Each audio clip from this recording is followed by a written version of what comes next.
Nah, dalam diskusi kali ini, pertama kita akan membahas mengenai materi-materi dulu, kemudian dilanjutkan sesi yang kedua, yaitu sesi tanya jawab. Langsung saja untuk mempersingkat waktu. Nah, jadi dalam materi sosiologi di UTBK itu materi-materinya yang muncul itu antara lain. Yang pertama itu ada sosiologi sebagai ilmu, kemudian penelitian sosial, ketiga ada nilai, norma, serta lembaga sosial, keempat itu ada interaksi sosial, sosialisasi, dan juga proses pembentukan kepribadian, kelima ada penyimpangan sosial dan juga pengendalian sosial, keenam ada kelompok sosial, ketujuh mengenai konflik sosial, kedelapan perubahan sosial budaya, kesembilan ada mobilitas sosial, dan juga yang terakhir ada struktur sosial. Nanti apabila suara saya atau slide saya kurang jelas, silakan diingatkan ya, adik-adik semuanya. Langsung saja kita ke materi yang pertama, yaitu sosiologi sebagai ilmu. Nah, sosiologi sebagai ilmu. Sosiologi sendiri itu berasal dari bahasa Latin, bahasa Yunani yang terdiri dari kata sosios dan juga logos. Sosios sendiri artinya teman, serta logos artinya ilmu.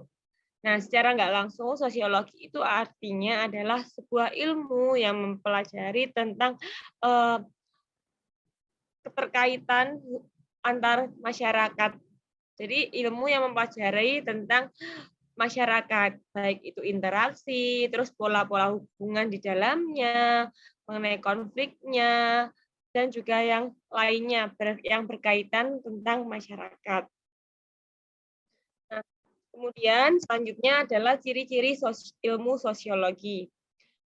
Sosiologi itu memiliki 4 ciri-ciri, yaitu yang pertama ada empiris, teoritis, kumulatif, dan juga non-etis. Yang pertama yaitu ciri sosiologi empiris. Nah, ciri sosiologi empiris itu artinya adalah sosiologi itu merupakan suatu ilmu yang didasarkan pada suatu observasi atau suatu kenyataan yang benar-benar real yang terjadi di dalam masyarakat. Kemudian yang kedua, itu ada teoritis. Kalau teoritis itu merupakan proses penyusunan abstraksi atau penyusunan isi berdasarkan hasil observasi. Jadi kalau teoritis itu merupakan proses menyusun abstraksi atau mencari kesimpulan berdasarkan hasil observasi atau berdasarkan hasil penelitian, pengamatan. Nah, yang ketiga adalah kumulatif. Kumulatif itu merupakan kumpulan teori-teori yang sudah ada. Kumpulan-kumpulan teori yang sudah ada itu diperbaiki atau mungkin ditambahi. Jadi menyusun teori baru berdasarkan teori yang sudah ada. Itu kumulatif. Dan yang terakhir, ciri sosiologi yang keempat yaitu adalah non-etis. Non-etis itu adalah sosiologi tidak menilai baik buruknya suatu fakta. Akan tetapi sosiologi itu menjelaskan fenomena secara analitis seperti itu. Jadi cirinya ada 4. Yang pertama empiris atau bersifat nyata berdasarkan kejadian real yang ada. Kedua teoritis, menyusun abstraksi atau kesimpulan. Yang ketiga adalah kumulatif berdasarkan teori yang sudah ada lalu dikembangkan lagi. Dan yang keempat itu ada non-etis. Non-etis tidak menilai baik buruknya suatu fakta. Terus kemudian adalah hakikat sosiologi. Nah, hakikat sosiologi yang pertama adalah sosiologi merupakan ilmu sosial. Nah, jadi di sini bukan ilmu alam atau ilmu tentang keagamaan, tapi ilmu sosial. Ya, ini mempelajari tentang seluk-beluk di masyarakat. Terus yang kedua adalah sosiologi bersifat kategoris, bukan normatif. Yang ketiga adalah sosiologi merupakan ilmu murni, bukan ilmu terapan. Yang keempat, sosiologi ini bersifat abstrak, bukan konkret. Yang kelima, sosiologi itu bertujuan mendapatkan pola-pola umum yang ada di dalam masyarakat. Yang keenam, sosiologi merupakan ilmu pengetahuan yang bersifat empiris dan rasional. Dan yang terakhir, sosiologi itu merupakan ilmu pengetahuan umum, bukan ilmu pengetahuan khusus.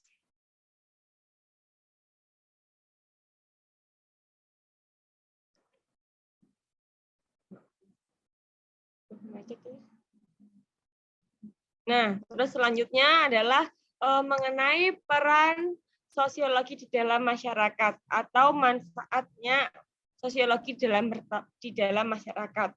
Yang pertama adalah sosiologi ini sebagai ahli riset. Nah, maksudnya sebagai ahli riset itu adalah seorang sosiolog itu bisa menggunakan sosiologi dengan cara menggunakan metode-metode penelitian atau metode-metode ilmiah dalam mengkaji suatu peristiwa sosial. Terus yang kedua adalah sosiologi sebagai konsultan kebijakan. Nah, ini di sini biasanya seorang sosiolog mencari solusi untuk masalah-masalah yang terjadi di dalam masyarakat. Terus kemudian yang ketiga adalah sebagai teknisi. Nah, di dalam perannya seorang sosiolog sebagai teknisi di sini adalah para sosiolog itu menganalisis gejala sosial yang terjadi di dalam menganalisis gejala sosial yang di dalamnya terdapat perilaku masyarakat.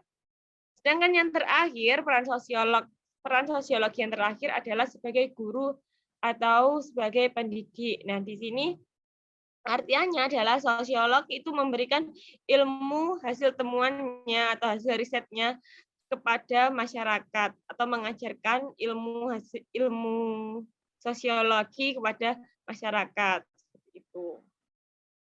Nah, mungkin sampai sini ada yang mau ditanyakan mengenai materi sosiologi sebagai ilmu, adik-adik? Nah, ini saya ada latihan soal mengenai bab ini, sosiologi sebagai ilmu. Penelitian awal para sosiolog menyatakan bahwa penyebab banjir karena banyak warga membuang sampah ke sungai maupun mendirikan bangunan di bantaran kali. Kebiasaan ini membuat pendangkalan dasar sungai sehingga tidak mampu menampung lebih banyak air. Dalam penelitian terbaru menyatakan penyebab banjir juga karena sebesar 80% waduk saat ini dalam kondisi rusak, terlalu dangkal, atau telah dirubah menjadi area pengolahan. Pernyataan tersebut menunjukkan sosiologi memiliki ciri-ciri A. Teoritis dan kumulatif, B. Kumulatif dan empiris, C. Empiris dan non-etis, D. Non-etis dan teoritis, atau E. Teoritis dan empiris. Nah, kira-kira jawabannya apa ya? Nah, di dalam soal ini, para peneliti atau sosiolog menyatakan bahwa mereka menyimpulkan bahwa penyebabnya banjir adalah karena banyak warga yang membuang sampah di sungai dan juga mendirikan bangunan di bantaran kali. Nah, ini merupakan ciri sosiologi yakni teoritis karena menyusun abstraksi atau menyusun kesimpulan berdasarkan hasil observasi. Nih, ini ada di kalimat pertama. Peneliti awal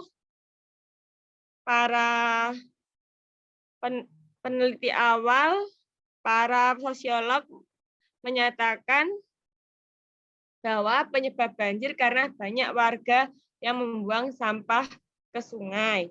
Nah, ini adalah ciri-ciri sosiologi yang bersifat teoritis.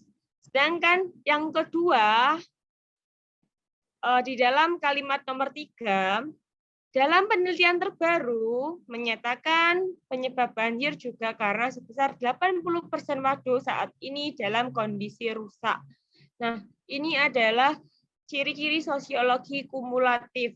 Kumulatif tadi kan merupakan kumpulan teori yang sudah ada, yang kemudian dikembangkan lagi ya. Itu. Jadi jawaban yang tepat adalah jawaban yang A. Teoritis dan juga kumulatif. Nah, bahasanya penelitian awal yang dilakukan adalah teoritis karena peneliti menyusun abstraksi atau kesimpulan dari observasi yang konkret di lapangan terhadap penyebab banjir. Ada di paragraf pertama. Kemudian penelitian susulan yang dilakukan adalah kumulatif, disusun karena menyatakan penyebab banjir tidak hanya sampah, tetapi juga karena waduk sudah tidak berfungsi. Nah, ini ada di kalimat nomor 3.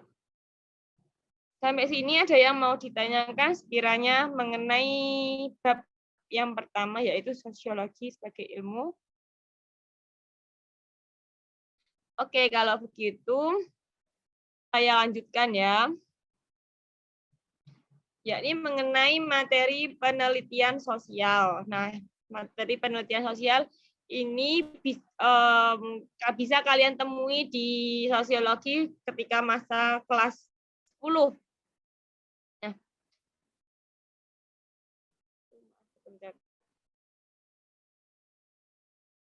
dalam penelitian sosial, itu objek penelitian sosiologi itu adalah masyarakat. Selain masyarakat, juga ada yakni dampak dari hubungan manusia di dalam masyarakat. Jadi pokoknya penelitian sosial itu adalah objeknya semua interaksi atau semua peristiwa, semua dampak, semua akibat yang ditimbulkan dari masyarakat. Nah, selanjutnya adalah fungsi penelitian sosiologi. Apa sih fungsinya dilakukan penelitian sosiologi? Yang pertama, fungsinya adalah sebagai fungsi eksploratif. Eksploratif itu adalah explore. Explore berarti menemukan sesuatu yang belum ada atau mencari tahu sesuatu yang belum ada. Kemudian yang kedua fungsinya adalah verifikatif. Verifikatif itu adalah menguji suatu ilmu pengetahuan. Sedangkan yang ketiga adalah fungsi developmental, yakni untuk mengembangkan ilmu pengetahuan. Nah, ini adalah bagian jenis-jenis penelitian sosiologi. Nah, jenis-jenis penelitian sosiologi itu diklasifikasikan menjadi 4. Yang pertama berdasarkan manfaatnya, kedua berdasarkan tujuan, ketiga berdasarkan dimensi waktu, dan yang keempat berdasarkan jenis data dan kualitas data. Kalau berdasarkan manfaat, itu ada penelitian murni dan penelitian terapan.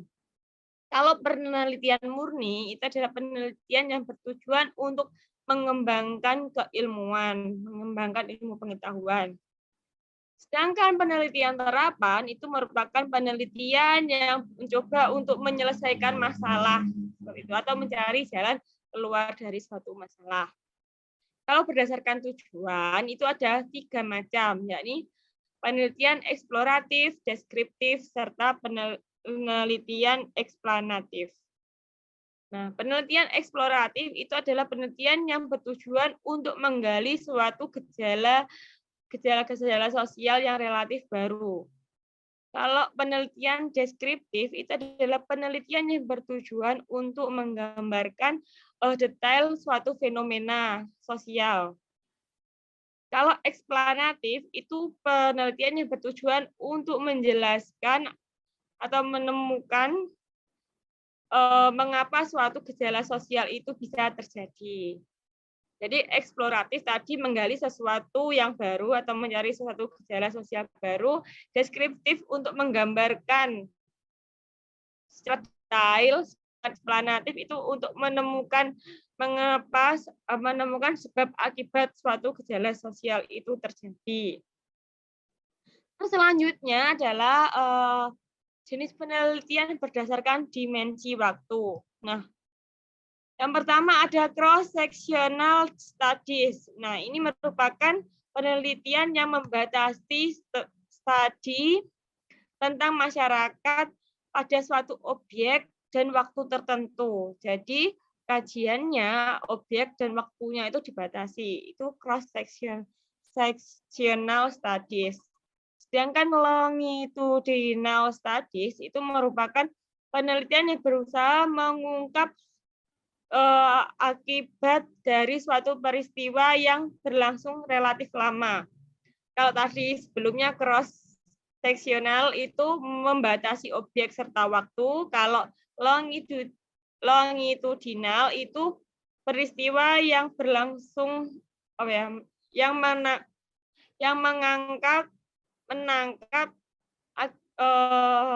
meneliti suatu peristiwa yang berlangsung lama.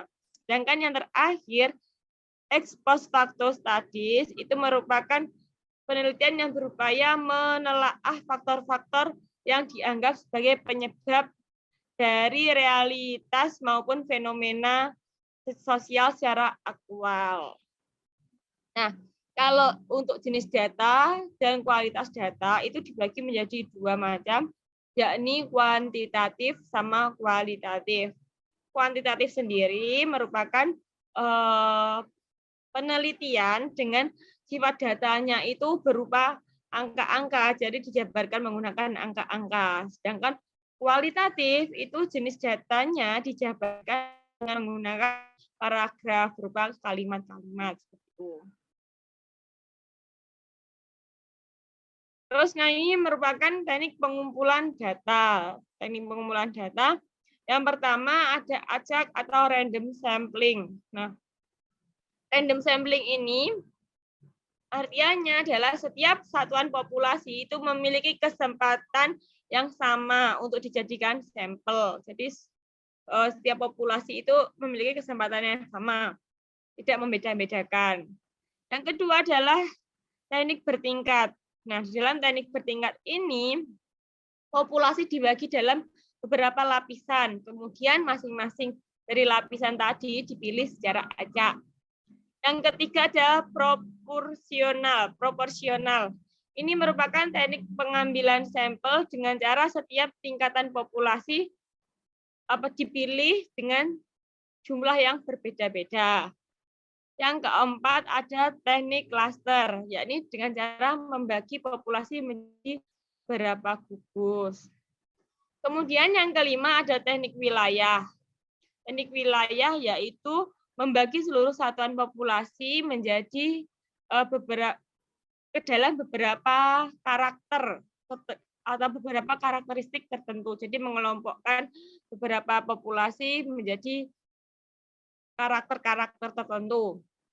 Kemudian yang keenam ada teknik kuota, yaitu adalah memenuhi jumlah sampel yang telah ditentukan. Jadi peneliti sudah misalnya 100, ya berarti mencari 100 sampel seperti itu.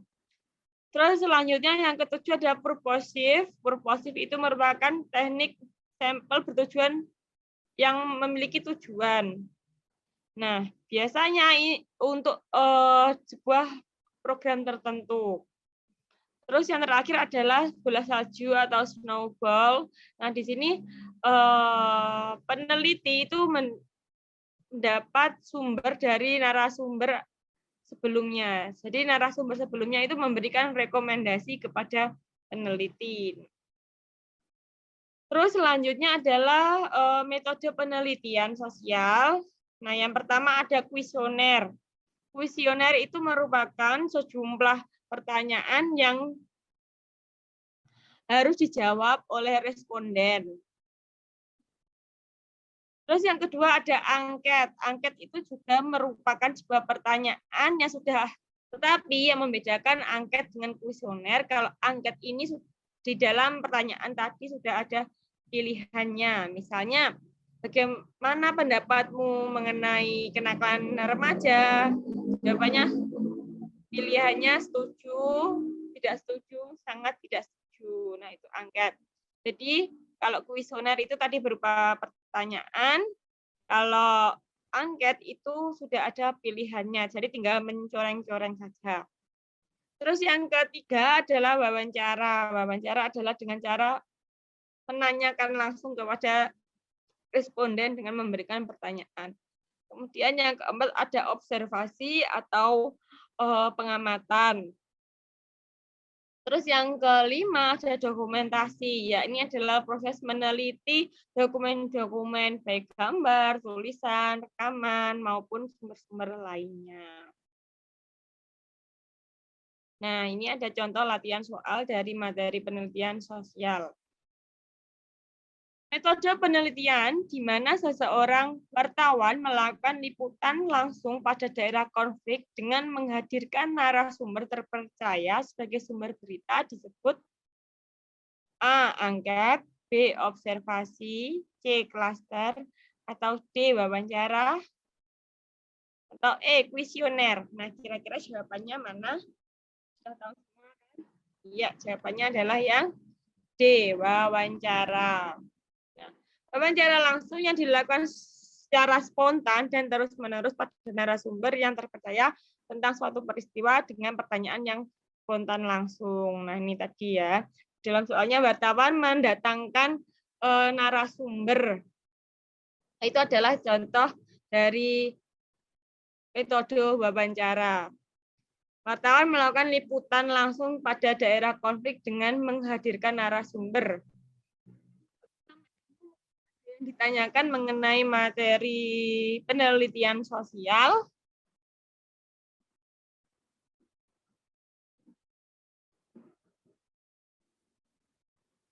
Kalau begitu saya lanjutkan mengenai bab selanjutnya, yaitu nilai, norma, dan lembaga sosial. Nah, yang pertama yang akan dibahas adalah nilai dulu. Nilai itu merupakan sesuatu yang digunakan untuk menilai baik atau buruk, terus kemudian penting atau tidak penting atau kurang penting, juga diartikan sebagai harapan atau cita-cita masyarakat. Nah, jadi nilai merupakan sesuatu yang dijadikan patokan untuk menilai baik buruknya tindakan di masyarakat.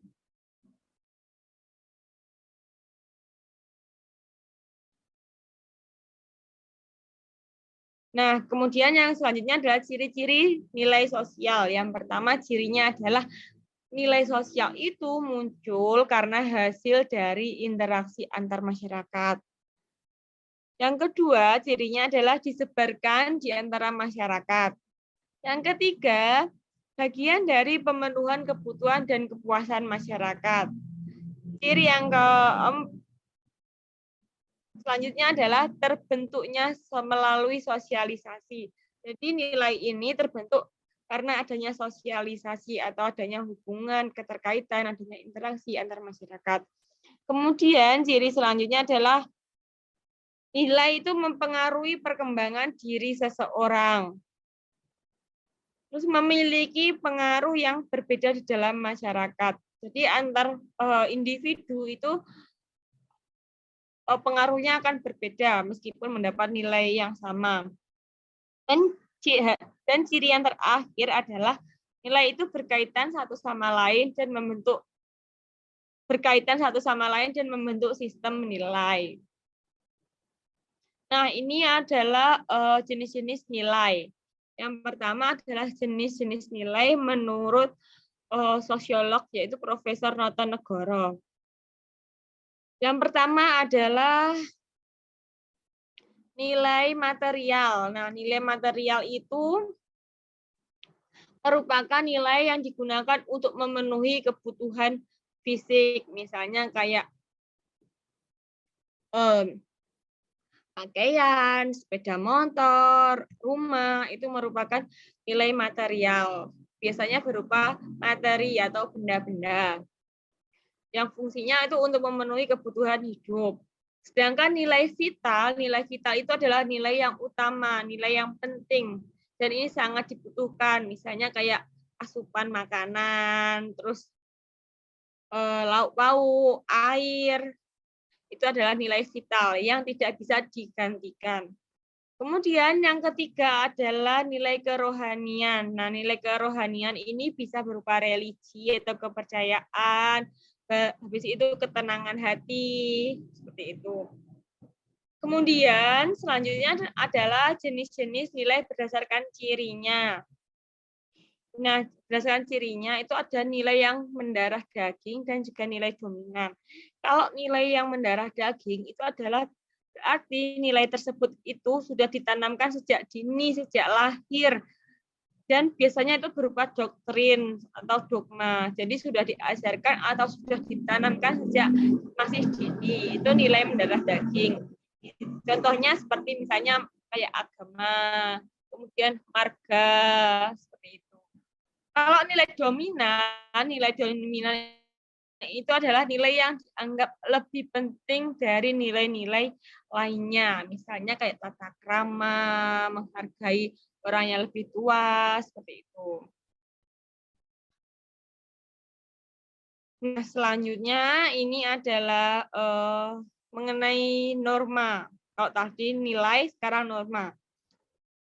Norma itu merupakan suatu kaidah yang sangat diperlukan dalam mengatur hubungan antar anggota masyarakat yang mengikat warga masyarakat tertentu. Nah, kan tadi kalau nilai itu kan merupakan sesuatu yang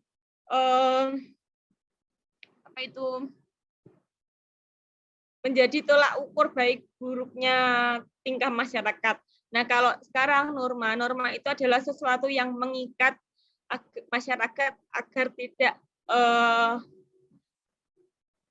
melanggar hal-hal yang buruk seperti itu. Jadi sesuatu yang mengikat warga masyarakat agar berperilaku tertentu, itu norma. Nah, ciri-ciri norma sendiri antara lain yang pertama bisa mempengaruhi pengembangan diri sosial.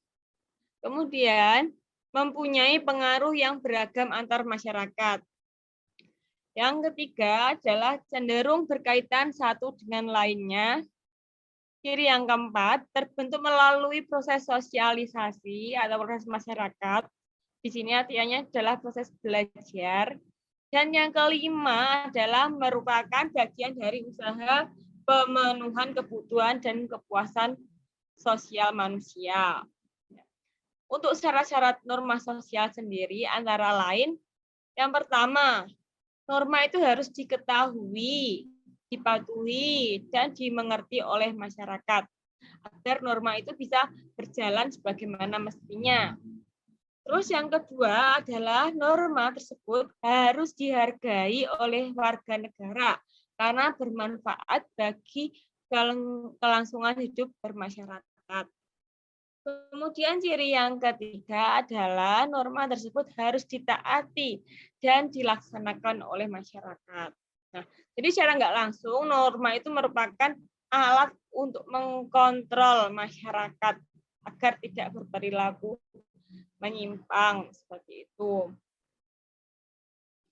Nah, ini selanjutnya adalah tingkatan-tingkatan norma dan juga jenis norma. Tingkatan norma berdasarkan yang paling rendah. Tingkatan norma berdasarkan yang paling lemah. Yang pertama adalah norma cara atau usage, kemudian norma kebiasaan atau folkways, norma tata kelakuan atau mores, dan yang keempat adalah norma adat istiadat atau custom. Nah, yang pertama yakni norma cara atau usage itu merupakan norma yang paling rendah kekuatannya, karena ini juga sanksinya juga paling rendah juga. Norma cara biasanya adalah norma yang mengajari kita bagaimana bersikap baik atau benar. Misalnya kayak membuang sampah pada tempatnya, terus dilarang bersendawa di depan umum, seperti itu. Itu contoh dari norma cara. Terus yang selanjutnya adalah norma kebiasaan atau folkways. Nah, norma kebiasaan itu merupakan hal yang dilakukan secara terus-menerus dan bersifat berulang-ulang. Nah, contoh dari norma kebiasaan itu adalah seperti seperti misalnya dari kecil sudah diajari kalau setelah makan selalu mencuci piring. Nah, itu dilakukan terus-menerus sampai dewasa. Itu adalah contoh dari norma kebiasaan. Karena peristiwa atau hal tersebut dilakukan terus-menerus dan berulang-ulang. Kemudian selanjutnya adalah norma tata kelakuan atau mores. Nah, norma tata kelakuan atau mores itu aturan atau aturan yang sudah diterima di dalam masyarakat dan dijadikan alat pengawas atau kontrol. Jadi kayak aturan di masyarakat yang dijadikan pengawas bagi masyarakat agar tidak berperilaku menyimpang. Misalnya seperti larangan untuk berzina, larangan untuk minum alkohol, larangan untuk narkoba, itu merupakan norma tata kelakuan atau mores. Kemudian selanjutnya adalah norma yang tingkatannya paling tinggi adalah norma adat atau custom. Nah, ini adalah norma yang bersumber langsung dari orang-orang di sekitar, dari adat atau kebiasaan. Nah, ini biasanya norma adat istiadat atau custom ini sifatnya adalah turun-temurun, seperti itu. Contohnya seperti di dalam orang Jawa itu dilarang ada pernikahan di bulan Muharram atau di bulan Suro, seperti itu. Terus selanjutnya adalah jenis-jenis norma. Kalau tadi adalah tingkatan norma dari yang paling rendah sampai yang paling tinggi. Selanjutnya adalah jenis-jenis norma. Yang pertama adalah norma agama. Norma agama itu adalah norma yang bersumber langsung dari Tuhan. Biasanya aturannya ada di dalam kitab suci.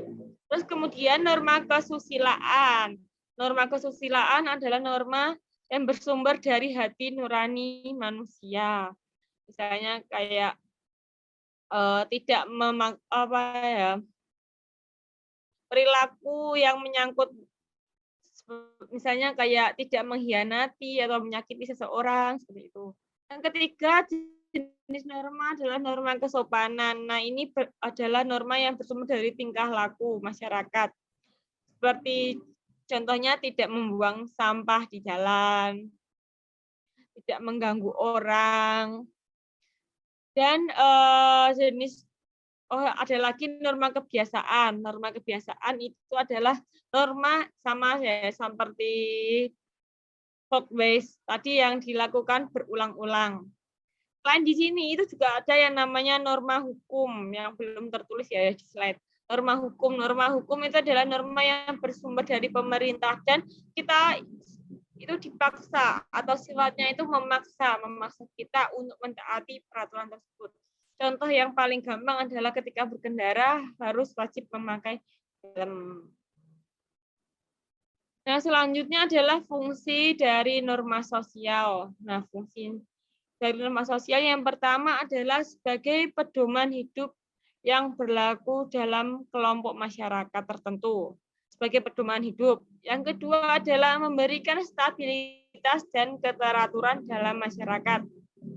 Ciri yang ketiga adalah mengikat warga masyarakat. Mengikat atau memaksa tadi. Terus kemudian yang keempat adalah untuk menciptakan kondisi yang tertib di masyarakat. Dan ciri yang kelima adalah adanya sanksi yang tegas terhadap adanya pelanggaran. Jadi setiap orang yang melanggar norma pasti memiliki sanksi atau mendapatkan sanksi. Nah, selanjutnya akan membahas mengenai lembaga sosial. Nah, lembaga sosial itu merupakan suatu sistem norma yang mengatur segala tindakan manusia dalam memenuhi kebutuhan pokok hidup bermasyarakat. Atau lembaga sosial itu secara gampangnya adalah sebuah peranata yang diciptakan untuk memenuhi kebutuhan hidup masyarakat. Nah, fungsi lembaga sosial sendiri antara lain untuk menjaga, memberikan pedoman, serta sebagai alat kontrol sosial bagi masyarakat. Nah, ciri-ciri lembaga sosial yang pertama adalah memiliki pemikiran dan perilaku yang tersusun atau berstruktur. Jadi memiliki pemikiran yang berstruktur atau yang tersusun. Kemudian ciri yang kedua adalah mencakup kebutuhan dasar atau kebutuhan tertentu dari masyarakat. Terus ciri yang ketiga adalah memiliki tingkat kekekalan tertentu, yang artinya adalah sebuah lembaga sosial itu memiliki usia yang tidak singkat atau memiliki usia yang relatif lama. Kemudian yang keempat adalah cara bertindak yang mengikat atau bisa dikatakan memiliki peraturan yang mengikat semua anggotanya atau semua masyarakat. Terus yang ciri kelima adalah memiliki tujuan. Ciri yang keenam memiliki alat serta perlengkapan. Ciri yang ke-7 adalah memiliki lambang atau simbol tertentu. Dan ciri yang ke-8 adalah memiliki tradisi secara tertulis. Nah, kan sudah tahu ya ini mengenai ciri-ciri lembaga sosial. Coba kira-kira bisa apa tidak menyebutkan contoh-contoh lembaga sosial sekitar kita. Coba contohnya apa aja? Ada yang tahu? Bisa kayak sekolah, terus kemudian rumah sakit, terus pasar, bank, itu adalah contoh dari lembaga sosial di sekitar kita yang kita butuhkan sehari-hari. Nah, ini adalah jenis-jenis lembaga sosial. Jenis-jenis lembaga sosial sendiri itu diklasifikasikan menjadi lima macam. Yang pertama ada berdasarkan sistem nilai, yang kedua berdasarkan perkembangannya, ketiga berdasarkan penerimaan di masyarakat, keempat berdasarkan penyebaran, dan yang terakhir berdasarkan fungsinya. Kalau jenis-jenis lembaga sosial itu diklasifikasikan menjadi 5. Ada yang berdasarkan sistem nilai, berdasarkan perkembangan, kemudian berdasarkan penerimaan masyarakat, berdasarkan penyebaran, dan juga berdasarkan fungsinya. Nah, yang pertama adalah lembaga sosial berdasarkan sistem nilai. Berdasarkan sistem nilai itu ada basic institution dan juga subsidiary institution. Kalau basic institution itu adalah suatu lembaga sosial yang dianggap penting karena biasanya basic institution itu biasanya mencakup kebutuhan yang dibutuhkan oleh manusia. Jadi keberadaan basic institution itu sangat penting di lingkungan kita. Contohnya sendiri, lembaga sosial yang keberadaannya sangat penting adalah sekolah, pasar, rumah sakit, seperti itu. Sedangkan subsidiary institution itu merupakan lembaga sosial yang keberadaannya kurang penting. Nah, tanpa adanya subsidiary institution ini, manusia tetap masih bisa menjalankan aktivitas sehari-hari. Misalnya kayak tempat rekreasi, tempat hiburan, bioskop, seperti itu. Kemudian yang kedua, jenis lembaga sosial yang kedua adalah lembaga sosial berdasarkan perkembangan. Nah, ada creative institution dan juga enacted institution. Kalau creative institution itu merupakan jenis lembaga sosial yang tidak sengaja dibentuk oleh masyarakat.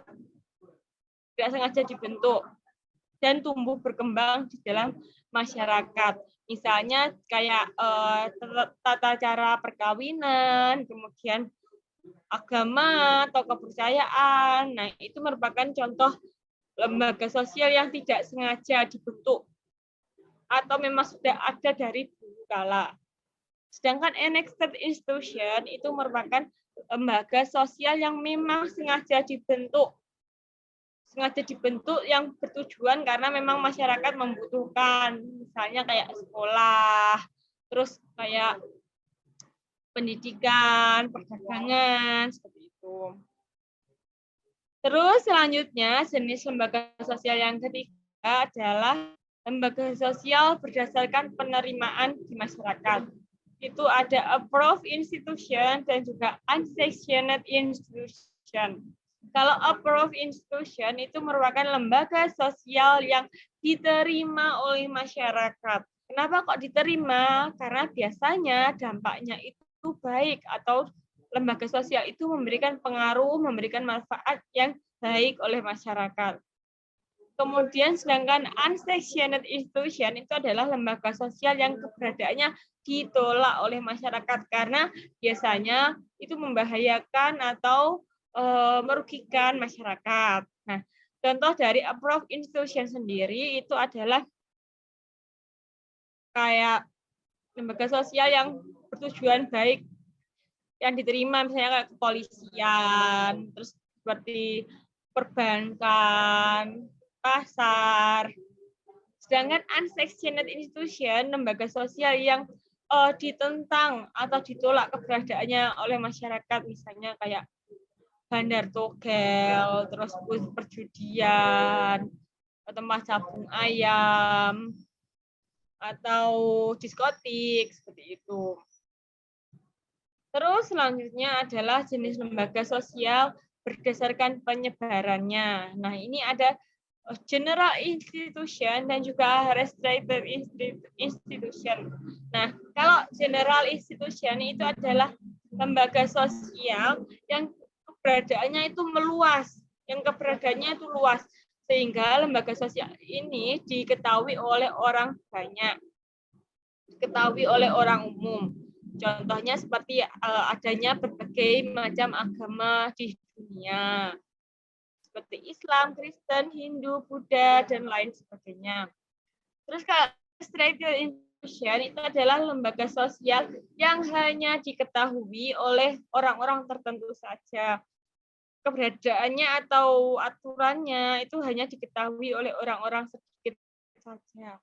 Misalnya adalah di dalam agama Hindu itu ada tradisi ngaben, ada tradisi nyepi. Nah, itu kan cuma hanya dianut oleh orang-orang Hindu saja. Sedangkan orang-orang berkeyakinan di luar agama Hindu kan dia tidak menganut seperti itu atau tidak mengetahui hal tersebut. Itu adalah contoh dari restitution.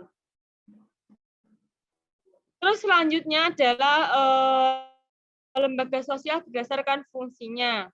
Itu ada cooperative institution dan juga regulative institution. Nah, yang pertama yaitu adalah cooperative institution. Cooperative institution itu adalah lembaga sosial yang berfungsi menghimpun pola-pola tertentu atau tata cara yang diperlukan untuk mencapai tujuan tertentu. Jadi menghimpun tata cara tertentu atau menghimpun tata cara untuk mencapai suatu tujuan. Contohnya seperti lembaga sosial ekonomi, atau misalnya lembaga sosial berupa apa ya? Contohnya adalah ekonomi, paling gampang. Nah, dalam prinsip ekonomi itu kan ada yang namanya produksi, konsumsi, sama konsumsi. Nah, misalnya kayak suatu pabrik itu memproduksi barang, kemudian mencoba untuk mendistribusikan, dan juga yang mengkonsumsi adalah masyarakat luas. Itu adalah contoh kooperatif. Sedangkan selanjutnya, regulative institution itu merupakan lembaga sosial yang bertugas yaitu menjalani adat atau mengawasi adat. Atau bisa dikatakan regulative institution itu merupakan lembaga sosial yang bertujuan untuk mengawasi masyarakat, seperti itu. Contohnya seperti adanya kepolisian. Adanya kepolisian itu adalah agar masyarakat tidak banyak yang berperilaku menyimpang. Terus misalnya adanya hakim, ya itu bertujuan untuk menentukan yang kebenaran, seperti itu, menentukan yang salah dan mana yang benar, seperti itu. Nah, oke, sampai sini mungkin ada yang mau ditanyakan adik-adik mengenai materi nilai norma serta lembaga sosial. Nah, kalau tidak ada, ini ada latihan soal mengenai bab mengenai bab nilai norma serta lembaga sosial. Berikut ini yang tidak termasuk fungsi laten lembaga pendidikan adalah yang pertama A. Memperpanjang masa remaja, B. Memperlemah pengawasan orang tua, C. Membantu orang mencari nafkah, D. Mengubah sistem kelas sosial, E. Mempertahankan sistem kelas sosial. Nah, jawabannya kira-kira apa? Nah, jadi lembaga sosial itu saya ulang lagi ya, itu memiliki dua fungsi, yaitu fungsi laten serta fungsi manifest. Nah, kalau fungsi laten itu adalah fungsi yang nyata, artinya fungsi tersebut itu bisa kita lihat keberadaannya. Sedangkan kalau fungsi manifest itu adalah fungsi tidak nyata atau kita tidak bisa mengamati seperti itu. Nah, ini jadi fungsi laten dari lembaga pendidikan yang tidak termasuk fungsi laten lembaga pendidikan. Nah, kan kalau fungsi laten itu kan bisa kita ya. Jadi yang tidak termasuk itu adalah yang C, membantu orang mencari nafkah. Ini pembahasannya. Fungsi laten adalah fungsi lembaga sosial yang tidak dilihat. Balik ya tadi, maaf ya. Jadi fungsi laten itu adalah fungsi yang tidak dapat kita lihat. Sedangkan fungsi manifest itu merupakan fungsi yang bisa kita amati. Fungsi laten lembaga pendidikan antara lain, yang pertama memperpanjang masa remaja, yang kedua adalah memperlemah pengawasan orang tua, yang ketiga adalah mengubah sistem kelas sosial, yang keempat adalah mempertahankan sistem kelas sosial. Nah, sedangkan option yang C, membantu orang mencari nafkah, itu adalah fungsi manifest, fungsi nyata, fungsi nyatanya lembaga sosial. Nah, selain option yang C, fungsi manifest dari lembaga sosial, itu yang pertama adalah membantu siswa mendapatkan ilmu, kemudian juga kemudian juga membantu mencari pekerjaan seperti itu. Itu adalah fungsi manifestnya. Kalau fungsi latennya tadi ada option A, B, D sama E. Oke adik-adik, sampai sini mungkin ada yang mau ditanyakan. Kita telah belajar 3 bab kali ini. Karena waktunya sudah mepet, nah, jadi kita belajar 3 bab dulu ya. Sosiologi sebagai ilmu, penelitian sosial, nilai norma serta lembaga sosial dulu. Pertemuan selanjutnya kita akan melanjutkan mengenai bab interaksi sosial dan pembentukan kepribadian serta materi lainnya.